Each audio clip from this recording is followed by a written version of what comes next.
Sophie Marceau, l'une des actrices les plus célèbres de France et icône de beauté mondiale, a vécu une vie remplie d'émotions, des hauteurs éblouissantes de son écran aux vallées les plus profondes de la tristesse de son cœur. La plus grande tristesse de sa vie fut sans aucun doute le décès de son partenaire de longue date, le réalisateur polonais Andrzej Żuławski, le 17 février 1916, après une bataille contre le cancer. Andrzej n'était pas seulement son amant et son premier mari, mais aussi son guide spirituel, qui a façonné sa carrière à travers des films émouvants tels que L'amour braque, 1985, et La fidélité, 2000. Ils se sont rencontrés alors que Sophie avait 18 ans et Andrzej 44 ans, et leur relation a duré 17 ans, de 1984 à 1901, culminant avec la naissance de leur fils Vincent Żuławski en 1995. Sa mort, même après leur séparation, a été un énorme choc pour Sophie.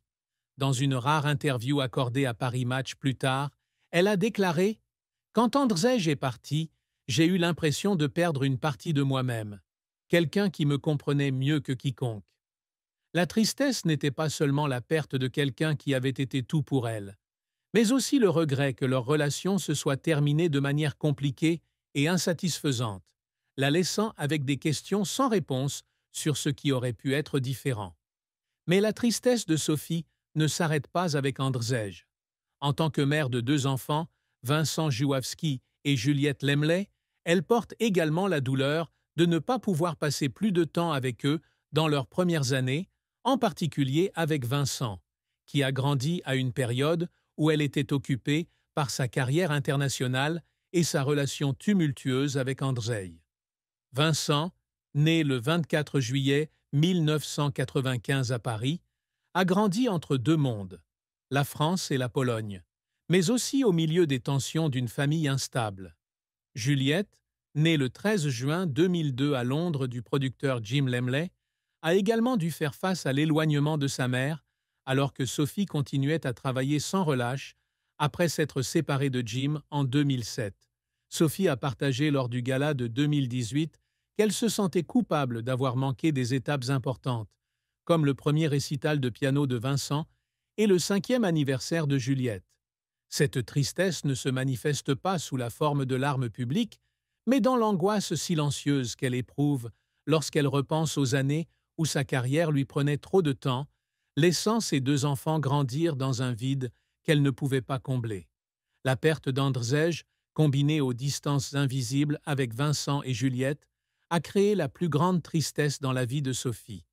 La tristesse d'une femme qui a toujours aspiré à équilibrer son amour de la famille et sa passion pour l'art, mais n'y est pas toujours parvenue. La carrière de Sophie Marceau est une longue chronique, écrite avec talent, effort et larmes versées dans l'obscurité derrière la gloire. Née le 17 novembre 1966 à Paris, sous le nom de Sophie Danielle Sylvie Maupu, elle grandit dans une famille ouvrière avec son père Benoît Maupu, chauffeur routier, et sa mère Simone Morisset, vendeuse. À l'âge de 14 ans, sa vie change lorsqu'un ami la présente au réalisateur Claude Pinoteau, qui cherche un nouveau visage pour le film La Boum, 1980. Le rôle de Vic Béreton a fait de Sophie un phénomène adolescent à travers l'Europe, lui valant le César du meilleur espoir féminin pour la suite La Boum 2, 1982. Ce succès précoce lui ouvre les portes d'une brillante carrière qui la transforme d'une jeune fille de banlieue parisienne en une star internationale.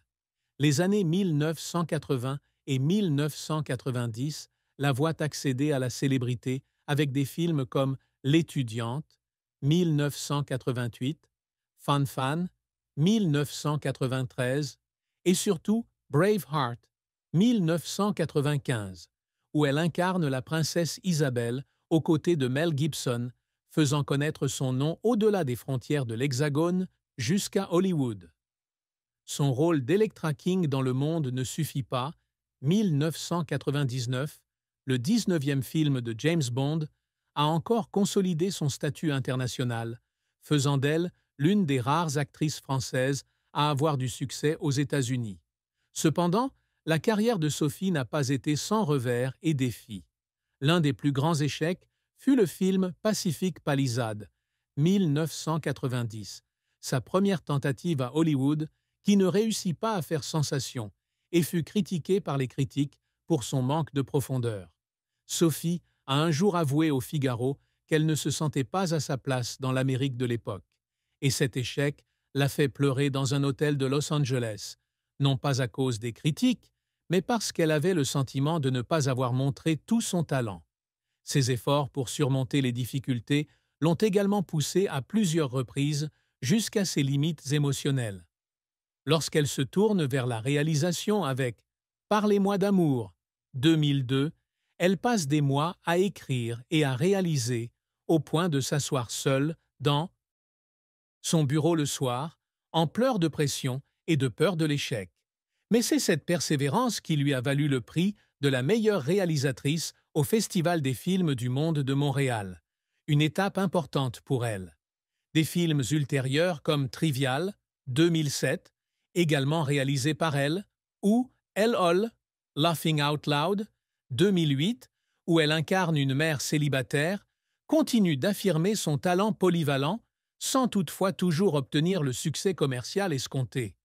Les larmes de Sophie n'étaient pas seulement un signe d'échec, mais aussi un témoignage de sa passion brûlante pour l'art, une flamme qui ne s'éteignait jamais, peu importe la dureté de la vie. Sophie Marceau ne s'est jamais contentée d'être une star de cinéma. Pour elle, la réussite ne se résume pas seulement à des récompenses ou à la célébrité, mais à la capacité de laisser un héritage artistique intemporel et d'inspirer les autres. L'un de ses plus grands objectifs est de devenir une artiste accomplie, non seulement en tant qu'actrice, mais aussi en tant que créatrice, en réalisant et en écrivant. Parlez-moi d'amour, 2002, fut sa première percée, où elle raconta l'histoire de relations brisées avec une profonde sensibilité, gagnant une reconnaissance internationale. Elle continue d'expérimenter avec Trivial, 2007, et Madame Mills, une voisine si parfaite, 2018, affirmant son talent de réalisatrice sans toutefois toujours recevoir une large attention du grand public. Le César du meilleur espoir féminin en 1983, ainsi que les prix au Festival de Cabourg, 1988, 2000, et à Montréal, 2002, ont été des étapes importantes. Mais pour Sophie, le véritable accomplissement a été de surmonter les préjugés sur sa beauté physique pour être reconnue comme une artiste sérieuse. Elle souhaitait également laisser un exemple à Vincent Jouavsky et Juliette Lemley, les deux enfants qu'elle aimait par-dessus tout. Je veux que Vincent et Juliette sachent que leur mère a vécu sa vie, non seulement pour réussir, mais pour créer quelque chose de significatif, a-t-elle déclaré dans Vogue France en 2024.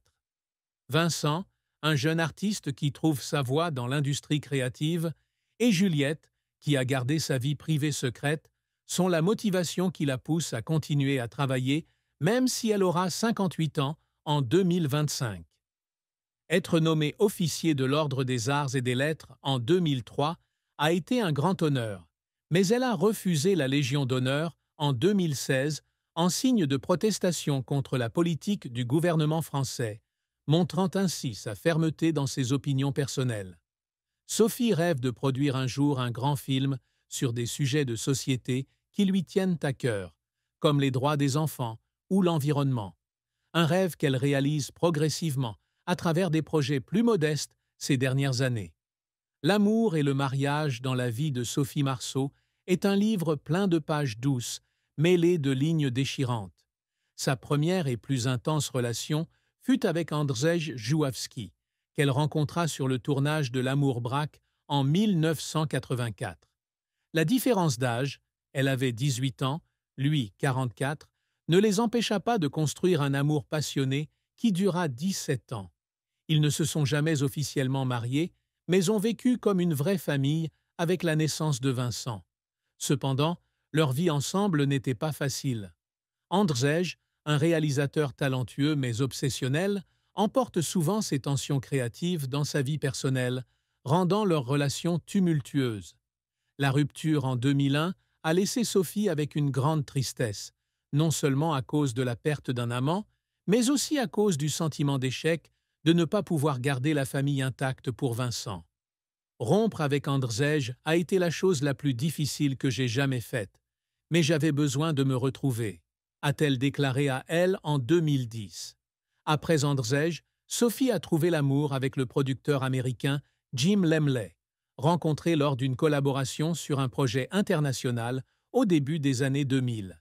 Ils ont accueilli Juliette en 2002 à Londres, mais la relation a également pris fin en 2007, après 6 ans de vie commune. La tristesse de la rupture avec Jim résidait dans l'éloignement géographique et la pression du travail qui l'empêchait d'être avec Juliette autant qu'elle l'aurait souhaité pendant les premières années de sa fille.